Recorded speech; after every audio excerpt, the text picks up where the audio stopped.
It's a voice rarely heard, the voice of a formerly enslaved person. Few know that in the decades following emancipation, interviews were done in an effort to preserve their stories. And in tonight's Prime Focus, you'll hear some of what they said as part of our partnership with the 10 Million Names Project. ABC's Alex Perche brings us their stories in their words. I want you to tell me how you got your name. I got my name from President Jeff Davis,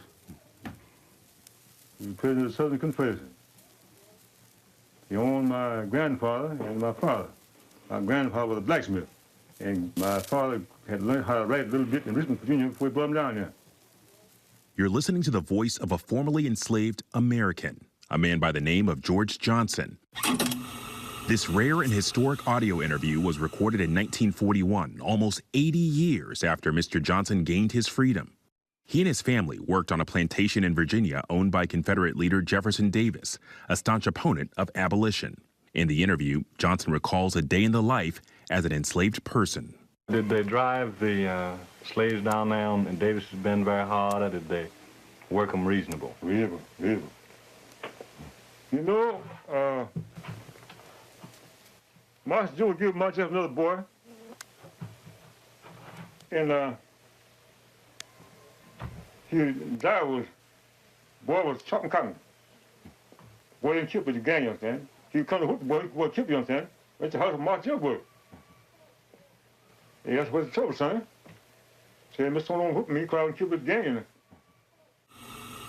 Audio tape interviews like this are striking and uncommon, but are actually part of a long legacy of black families, communities, and institutions, including historically black colleges and universities, that lead the way in collecting and preserving the oral histories of the formerly enslaved people in the 19th and 20th centuries.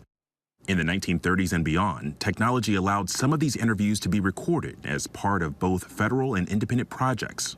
The details are often difficult to hear, but they remind us this history happened not too long ago, with names, faces, and stories. Do we know roughly how many of these recordings exist? The recordings are relatively rare, but the recordings come from a much larger and really important and in many ways unsung collecting effort that took place.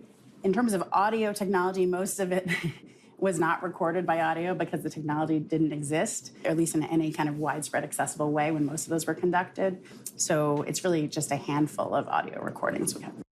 In 1974, a woman named Celia Black, at the age of 114 years old and shortly before her death, recalled picking cotton in Texas as a child born into slavery. I didn't have to pick cotton or nothing.